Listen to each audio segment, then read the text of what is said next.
beloved Boss Mike Cervera.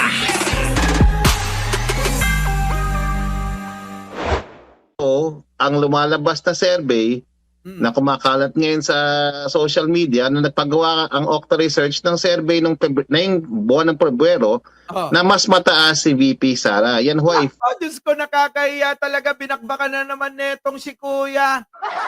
Ito, binakbakan na naman yung paggawa nila ng fake news.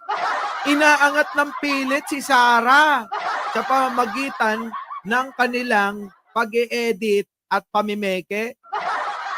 Nakakahiya, no? Hanggang doon na lang yung kaya nyo para iangat si Sara. Kailangan pikein nyo na yung mga survey nila.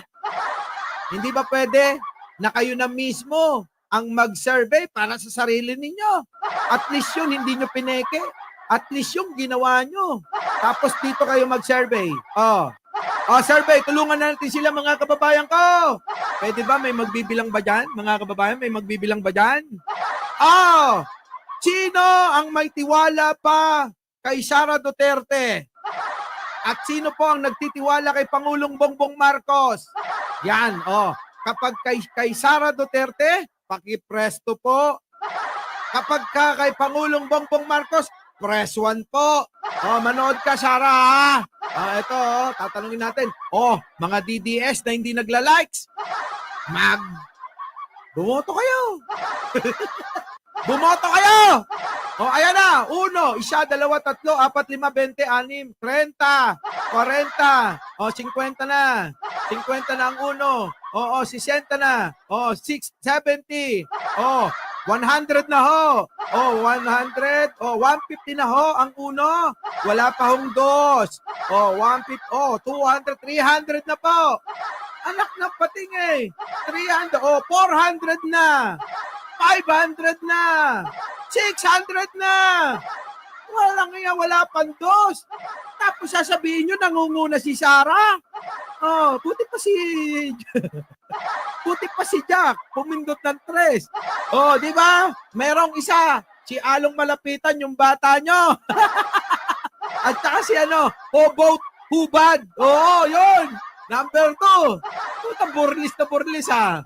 Ayan, may 2 boto po si Sara, si Hubot Hubad, at si Along Malapitan po ang bumoto sa 2. 1,000 na po. 1.2 na po. 1.3 na ang boto, mga kababayan. Si Nixon. 2 na ako nakakaya. May nakawa pa kay Sara. Naging 3 na. 1.4 ang boto. 3 lang ang boto ng 2. Tak ng pating naman yan. Ano yan? Kita nyo? Kung pagasano mga kababayan, alam nyo? Yung boto ni Sara, awa na lang sa kanya. Pero pagdating sa performance, ang pag-uusapan at tiwala, wala na. Ayaw na kay Sara mga kababayan. Bakit? Halatado na. Bistado na. Booking na. Paano pa yan? Pagtitiwalaan ng mga Pilipino, kita nyo naman dito. Ayan parehas ako. Nag-survey tayo rito. 1.4 ang bumoto, pabor, ang tiwala kay Pangulong Bongbong Marcos. 3 bumoto kay Sara. yung 2 ho doon, mga kababayan, naawa pa. Yung isa, nagdalawang isip pa yan eh. Kung iboboto niya yung si Sara, anak ng pating, grabe, So mga kababayan ko, ayan ho ang husga ng tao rito sa channel ko. Ang husga po ng channel na to, mga kababayan, pagdating sa tiwala kay Pangulong Bongbong Marcos, ay binigay sa kanya. 1. Ayan, may humabol pa. 1,400. 1,440, 1,450 na. 1,460 na ang bumoboto, mga kababayan. Ayan na, magwa-1,500 na, mga kababayan. 3 pa lang, 1,490 na. 3 pa lang ang bumoboto kay Sara. May linubusin in 11 days. 150 nga yung mito. Ayan mga kababayan, 1.5, 10, oo, 1,510. Tatlo pa rin ang bumoboto kay Sara. Oh, sige nga. Wala na mga kababayan yan eh. Si Argo, ay! Ito si Argo nandito. Oo, apat na. Apat na ho kay Sara dahil dumating si Argo. Oo. Uy, isang beses ka lang boboto, baka mabilang yan. Nandadaya ka pa. Argo, tigil mo yan. Uy, isa lang. Binabawi na ni Hubad. Ha? Binabawi na ni Hubad. Oh, di tatlo na lang. Nagbago na isip, nagbago na. Ayaw kay Sara. Mga kababayan, ito maliwanag na maliwanag ha. Dito lang yan. Sa ating channel oh, kita nyo, 1,600. Tatlo lang bumoto kay Sara. Lahat po. Gusto si Pangulo at tiwala kay Pangulo. Oh, eto na. Eto na, punta na natin yung pamimeke nila.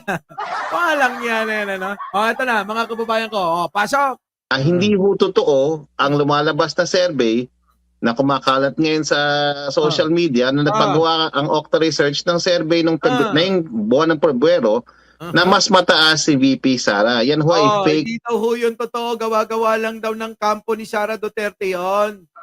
Dahil daw ho, mga kababayan, hirap na ho si Sara na mapalago, mapataas yung kanyang survey, yung kanyang trust rating. Ano po? Wala na ho eh. Wala na ho may tiwala kay Sara Duterte. Kitang-kita nyo naman yung boto ng tao. Gawin din ninyo sa inyo. Ganon. Tuloy. News. Opo. At sa mga nakikinig po sa amin, sa atin, sana ho hindi nyo na ipagkalat yan. Naglabas na po kami ng statement. Ang nagkakalat po niyan yung mga DDS. Yung mga mangmang, hindi nila alam, nakakasira yan. Tandaan yung mga kababayan, tayo di natin ginagawa yan. Never natin kailangan itaas pa si Pangulo dahil mataas na talaga yan. Kitang-kita naman sa mga ginagawa niya, sandamakmak na proyekto, pinagkakaabalahan. Pero itong mga DDS, si Sara, papasyal-pasyal lang. Minsan, nando doon sa Germany. Nung nakaraan, nasa Japan. Kasalukuyan, nasa Japan. At kailan yan uuwi? Sa February 24 pa. Kitang-kita naman, mga kababayan, kung sino talaga ang nagtatrabaho at hindi. Kaya, kanino kayo papanig? Kaya tama yung pinanigan nyo. Na mga kababayan, na kay Pangulong Bongbong Marcos tayo sumusuporta dahil hindi naman tayo mga mangmang bobot tanga. Di po ba? Yung mga naniniwala pa dyan sa mga Duterte, yun yung mga tinutukoy ko ha. Yung mga tanga, bobot, mga mangmang talaga. Kita nyo ang ginawa? Chubby Hindi naman. Hindi masakit yan. Impeachment lang yan. Mas masakit pa nga nung iniwan siya ng boyfriend at girlfriend niya. Sabi, tapos gumaganong-ganon pa. Tapos, malaman-laman natin mga kababayan, biglang, gumapang na parang ahas at kinapang ang Korte Suprema. Pagkagapang mga kababayan, anong ginawa na niya? Pinipigilan. Sumasaklolo sa Korte Suprema. Sabi sa Korte Suprema, saklolo, pwede po ba na napigilan nyo yung aking impeachment trial sa Senado? Kasi po, mai-impeach ako, hindi na ako makakatakbo. Syempre mga kababayan, feeling niya dahil appointee ni Digong yung mga nando doon, kakampihan siya. Anak ng pating kayo, gusto niyo yata talaga, magkaroon ng... Bala kayo. Wala na ho eh. Tuloy, bakit? Sa media at sa amin Facebook na hindi totoo yung mga kumakalat na balita na nalampasan na ho ni VP Sara si President BBM sa trust and performance ratings. Nako! Performance pa pag-uusapan na pinapakalat ninyong nalagpasan? Diyos ko naman kayo! Performance, napakaraming proyekto! Kita nyo, eto, sample lang Kuyang, pigilan muna kita. Bibigay lang ako ng sample sa kanila. Eto, mga taga Bicol, kahit pa kayo hindi bumoto kay Pangulo, alam ni Pangulo na hindi nyo binoto siya nung eleksyon pagkapanguluhan, pero mahal na mahal kayo. Hindi ho nagtatanim na sama ng loob si Pangulo eh. Kita nyo yung proyekto sa Bicol. Panoorin natin mga kababayan. Congratulations sa inyo sa mga taga Bicol, ha? Inaasahang makikinabang sa itatayong housing project ng pamahalaan sa Bicol.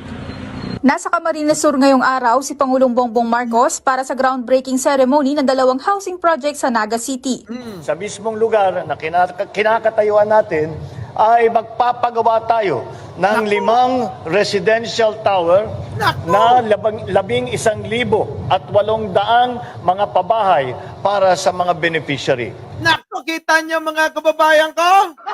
Sa Bicol, sa Camarines Sur, nagpunta si Pangulong Bongbong Marcos. Ha? Di ba? Yan ang sinasabi ko mga kababayan. At nagpunta nga doon para hindi ho maghiganti.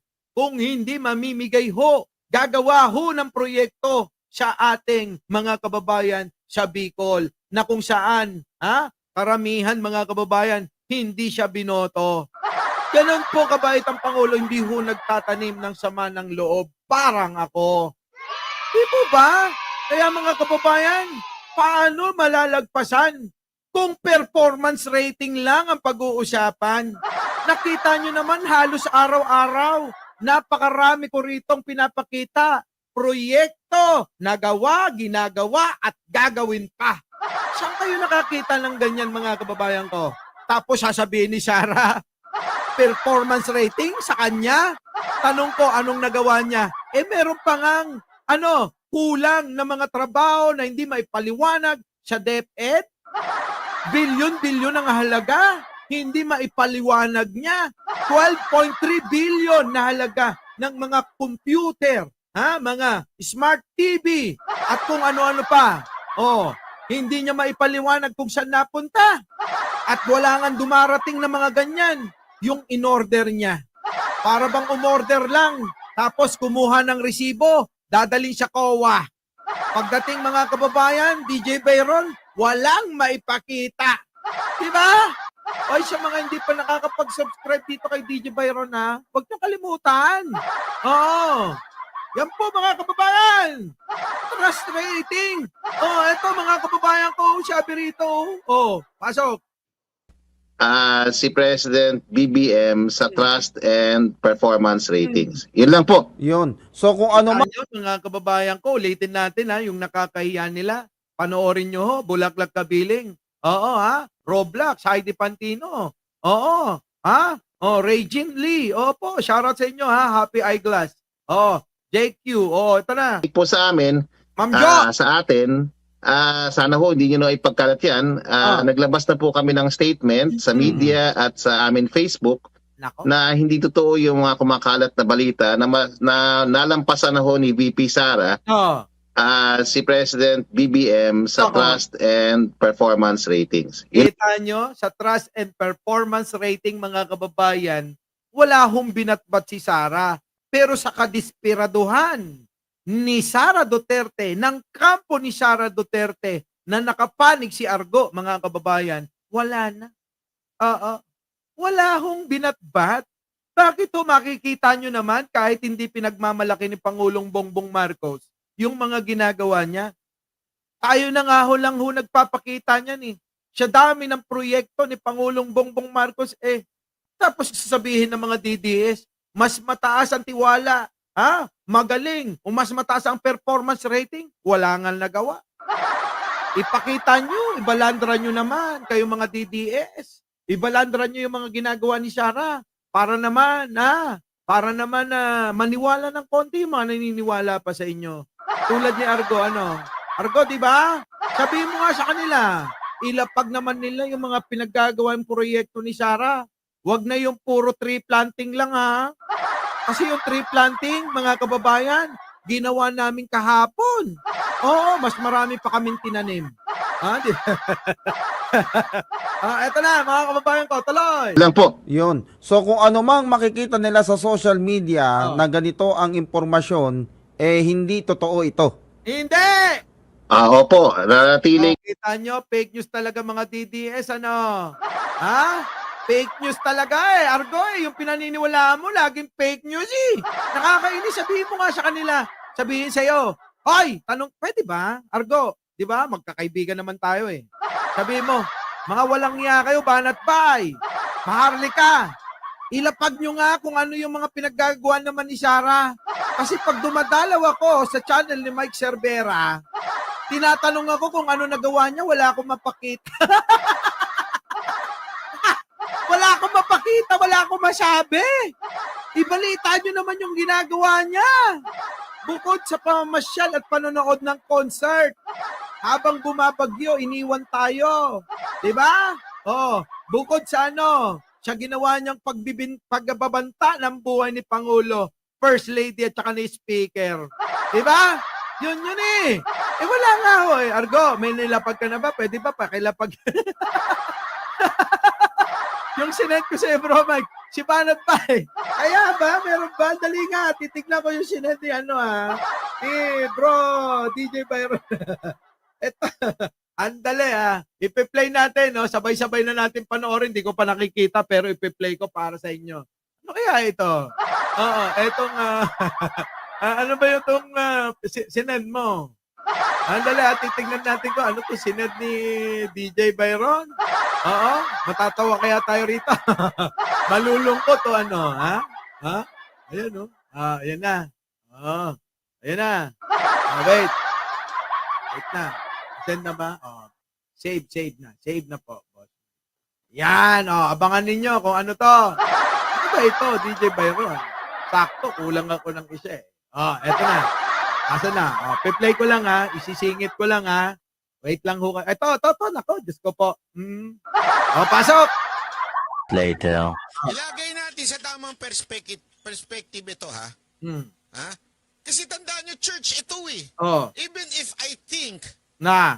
ito sa akin, sarili ko. Sarili mo. Oo, sige, oo. Ano yan? Proyekto ba yan ni Sara Duterte? Proyekto ba yan ni Kibuloy? Proyekto ba ni Digong Bilisan mo. I do not believe in Kibuloy. I think he is... Putang ina! Ay! Sorry po! Napamura ako!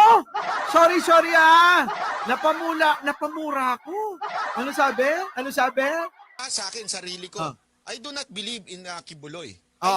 Ano daw? Hindi daw siya believe kay Kibuloy. Putik na. Paano nga ito? Himot-pwet na to kay Kibuloy eh. Anak ng pating DJ Byron. Ano ba ito sinasend mo? Himot-pwet na to ngayon kay Kibuloy. Dinidilaan yan yung pwet ni Kibuloy ngayon. Oo! Aba, kulang na lang mga kababayan, hindi na magbugas ng pwet si Kibuloy pag tumai eh. Bakit to? Dila lang niya, panlinis eh. Diba? Oo, mga kababayan. Pag tumai si Kibuloy, hindi na kailangan maghugas. Ang kailangan lang mga kababayan, sapat-sapat na, pandidila niya. Kita nyo, sinungaling talaga, no, mga kababayan ko. Ulitin natin tong sinad ni DJ Byron.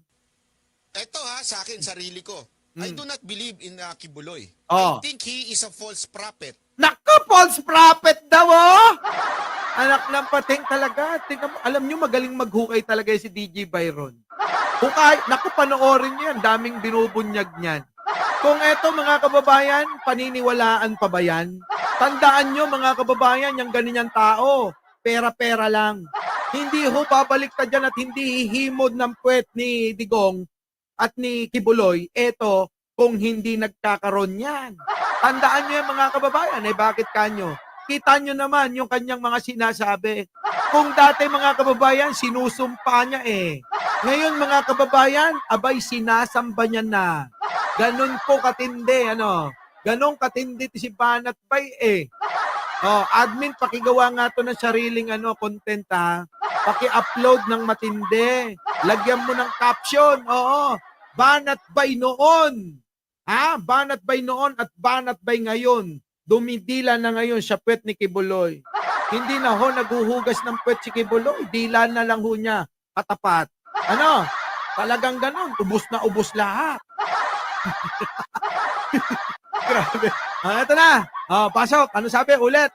Kasi tandaan nyo, church, ito eh. Oh. Even if I think, eto ha, sa akin, sarili ko, Oh. I do not believe in Kibuloy. Oh. I think he is a false prophet. Hindi daw siya believe kay Kibuloy. Ang tingin niya po ay talagang ano po ha, bula ang propeta. Sabing gano'n, bula ang propeta. Kita nyo mga kababayan ko, no? Grabe, no? Nagagawa ng ano, no? Ng ganitong itsura. Ha? Grabe ang nakakagawa. Nako! Grabe. Eto na. Diretsuhan tayo. Nakakadiri po ba? Nakakadiri naman talaga yan. Ha? Kita nyo naman. Ayan na nga ebidensya. Diretsuhan daw. Diretsuhan tayo, ano? Diretsuhan daw, False prophet. Ah. Diretsuhan tayo. Ah. Sa tingin ko, sablay talaga siya. Pagdating sa Ay, sablay talaga! Ha? Kita nyo ha, mga kababayan. Sablay! Ako ang may-ari ng kaluluwa nyo. Ako ang may-ari ng sanlibutan ngayon. Kita I nyo? do not believe in Kibuloy. I think he is a false prophet. Diretsuhan tayo.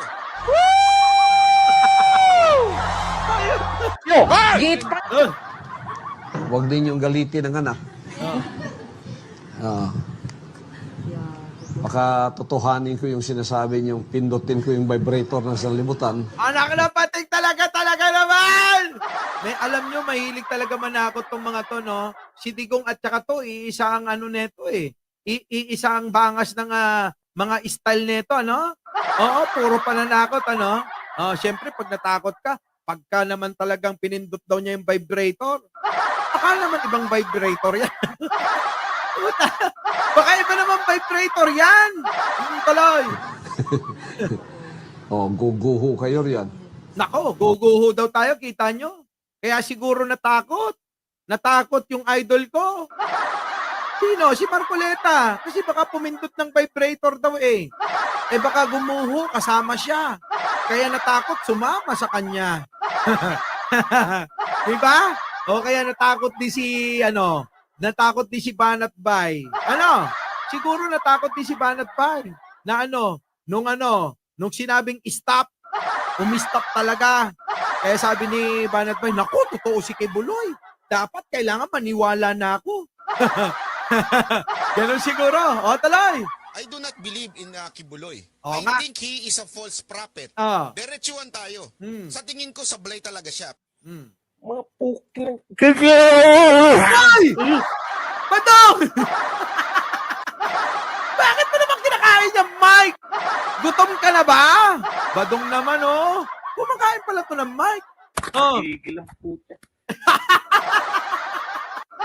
Ang gigigil mga... Alam nyo, ganyan sila, no? Ganyan po sila, no? Ganyan sila. Talaga, oh. Grabe. Ayan po mga kababayan, oh. Ulitin natin. Few moments later. Ilagay natin sa tamang perspective ito, ha? Kasi tandaan nyo, church, ito eh. Even if I think, eto ha, sa akin, sarili ko, I do not believe in Kibuloy. I think he is a false prophet. Diretsuhan tayo.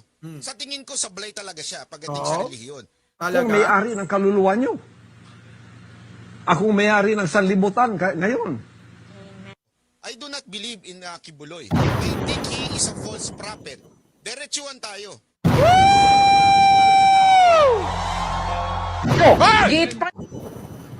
Huwag din yung galitin ng anak. Baka totohanin ko yung sinasabi niyong pindutin ko yung vibrator ng sanlibutan. Guguho kayo riyan. I do not believe in Kibuloy. I think he is a false prophet. Correct. Diretsuhan tayo. Tama. Sa tingin ko, sablay talaga siya. Mga puking. Putik na yung mga vlogger ni Kibuloy, ano? Yung mga vlogger ni Digong at ni Kibuloy, mga kababayan, parang may mga may saltik, ano? Ibang klase, tama. Ibang klase, tama sa ulo. Walang yan, nasisilaw ako. Wait lang, ha. Medyo magpapapangit muna ako ng konti. Eto na. Wait, eto na. Okay, mga kababayan, balikan natin. Pasok. Taas po Teka muna, thank you muna kay DJ Byron ha. Mamaya ipopost ko yan sa FB page ko. Ha? Sa mga hindi pa nakapag-subscribe, nakapag-follow sa aking subscriber sa aking page mga kababayan ha. Puntahan niyo doon. Minsan nauuna doon ang balita ko. Ito na. Totoo yung mga kumakalat na balita na nalampasan na ho ni VP Sara si President BBM sa trust and performance ratings. Yun lang po. Yun. So, Agraraman apo. Alam niyo yon? Agraraman ka nagbibisin. Alam niyo yung takam na makakamit ng mataas na rating at takaw na takaw mga kababayan para magkaroon din ng performance rating. Grabe no mga kababayan wala na ho. Hanggang ganyan na lang kayo. Agraramang kan agbibisin. Oo. Lapi na natalakay ko na yan, boss. Balikan mo na yan. Luma na yan eh. Yung PhilHealth issue, sunod-sunod yon. Balikan mo lang ha. Oo. Kasi pangit pagka isisingit natin yan, parang hindi tugma sa topic natin. Oo. Balikan mo na lang yung mga topic natin dyan sa PhilHealth. Napakarami niyan. Oo ha. Tuloy. kung ano mang makikita nila sa social media na ganito ang impormasyon, babala po sa mga kababayan natin. Kung ano man po ang makikita ninyo sa social media na nangunguna na daw si Sara sa trust and performance rating, mga kababayan, yan po ay pamimeke ng kampo ni Duterte. Ano pa? Tuloy. hindi totoo ito.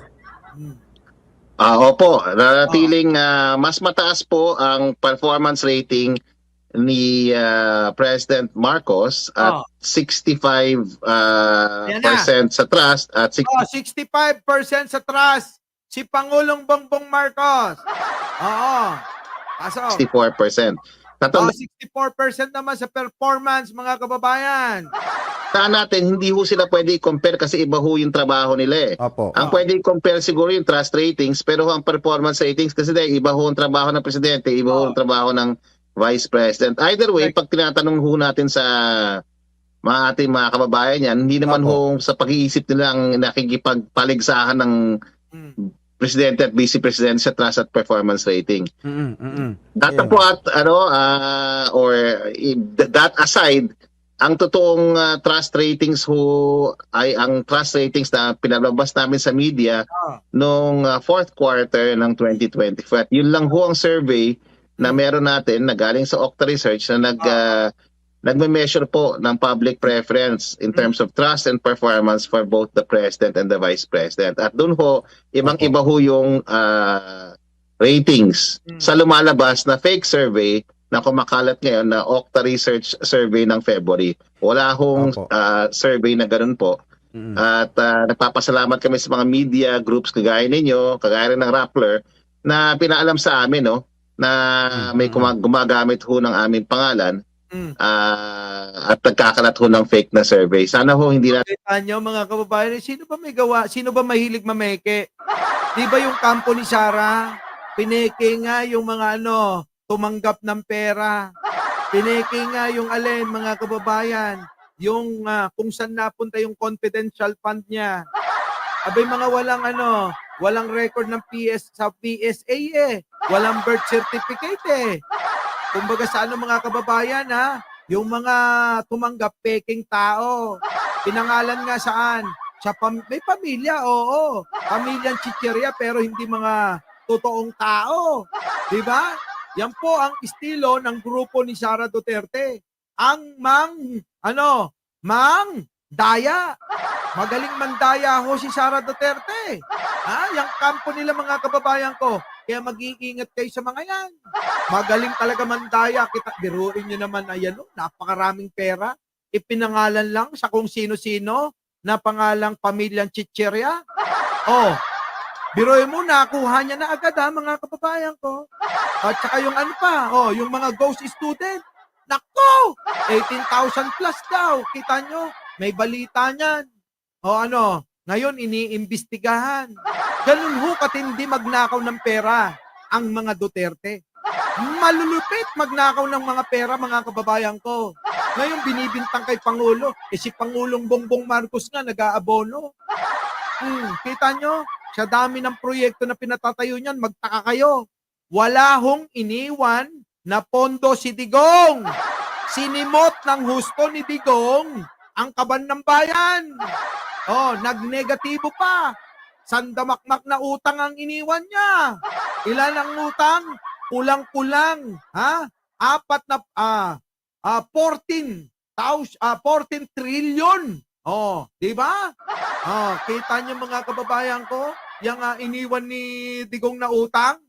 Wala hong iniwan na pondo. Ano nangyari? Kita niyo naman. Sa loob ng 2 taon mahigit, sandamakmak na proyekto ang pinaggagawa ng Pangulong Bongbong. Kita nyo? At lahat mga kababayan, nakakabayad pa ngayon ng mga utang natin unti-unti na inutang pa ni Digong. Ha? O, saan kayo papanik sa ganyan mga kababayan? Kita nyo naman, sa tingin ninyo, yung sandamakmak na proyekto na yan ni Pangulong Bongbong Marcos, pera lang ng gobyerno nang gagaling yan? Hindi ho. Hindi ho. Ay, ako'y naniniwala, naglalabas yan ng sariling pera niya para lang mapasaya yung mga tao, yung mamayang Pilipino. Pero alam nyo, nililinlang lang ng mga demonyong kampon ni Digunyo. Nililinlang yung mga mahihina ang ulo. Yung mga mangmang na laging nasa ropor nung pasukan. Oh, kita nyo, yung nalilinlang nila. Pero mga kababayan, pagkalawakan ninyo ang isip ninyo, saan nang gagali yung pera? Yung mga pera na gagawa ng proyekto. Isipin nyo maigi yan mga kababayan ko. At doon yung mapagtatanto. Ibang klase yung Pangulo. Eh wala na nga makukurakot eh. Paano pa may makukurakot eh? Tingnan nyo, dami nga ng proyekto. Oh, hindi tulad ni Digong. Si Digong galing Davao City. Nung naupo, grabe na amaze sa dami ng pera. Lahat mga kababayan ng pagkakakitaan ginawa niya. Pati yung formalin na dapat para sa mga kababayan natin na hindi namatay noong pandemic. Imbis na inuna yung mga gamot, dapat inuna yung face shield na wala namang gamit. Oh, kita nyo po, ganyan ho kasama ang administrasyon at si Digong. Diba? Ang administrasyon ni Digong. Diba? Tuloy natin. Tularan to, at kung meron man kami mga bagong datos, makikita nyo una sa Facebook page namin, then later on sa website namin. Yun. At makakasigurado kayo, gaya ng aming performance nung huling 2022 national elections, na maayos lagi ang aming mga survey data sa Okta Research. Sa Okta Research mga kababayan, maayos daw ho sila. Kaya mga kababayan, mag-like na muna kayo kasi si Aichang nagre-reklamo na. 2627 na nga tayo, Aichang eh. Tapos, 1K lang yung nagla-like. Mag-like naman kayo mga kababayan ko, wag lang yung nandito kayo para makichismis, Oo, gawin nyo naman yung partisipasyon ninyo. Yan na lang ho, oo, yung ambag ninyo rito. Baka naman tuloy. Nung 2022, gusto ko lang paalam, 100% po kami sa President, sa Vice President, sa mga Senador. Gaya ng amin na sinasabi sa Okta, talagang the public can be assured na we will get the best data out free of charge to the public. At papalabasin namin ito sa mga regular media outlets kagaya ninyo at sa amin Facebook and later on sa amin webpage. Pinagmalaki na yung kanila. Mga kababayan, okay naman talaga yung Okta. Pero mga kababayan ko pagkabilin-biling ko po sa inyo, mag-iingat po kayo sa mga nilalabas netong kampo ni Duterte. Dahil po itong mga ito'y disperado na ng matindi. Yung pagka-disperado nila lahat, gagawin na nila mga kababayan ko. Diba, Elsa Ramos? Thank you naman. Oo. AK, Kasi TV. Di ba mga kababayan? Yan ang sinasabi ko. Pagkaingatan nyo dahil tuloy-tuloy na po ang pagkakalat nila ng mga kababayan, ng fake news para lang maiabanti nila itong kampo ni Duterte. Kaya lahat po mga kababayan, maghanda kayo dahil hindi lang ho dyan sa pamimeke ng survey. Pati ho yung mga propaganda, pamimeke dyan, naku, gagawin nila. Kita niyo mga kababayan, pati nga yung may video daw sila ng droga, di ba? Yan ang una-unang binanat nila. Di ba peki din? Kaya mga kababayan, ay nako, napakamangmang nyo na kapag naniniwala pa rin kayo sa kanila. Walang ginawa kundi nanloloko na lang. O, nanlilin lang, di ba? Sabi nga ni Marcoleta, puro panlilin lang na lang ang ginagawa nila mga kababayan ko eh. Una nga yan, yung fake video na nagda-drugs daw si Pangulo. Kita nyo, ilang taon nilang sinalsal yan. Ano nangyari? Wala silang naipakita. Kita nyo, eto na naman. So tuloy-tuloy ho ang pamimeke ng mga kampo ng mga Duterte. Kaya ho mga kababayan, ulitin ko, mag-ingat po kayo riyan. Our beloved Boss Mike Severa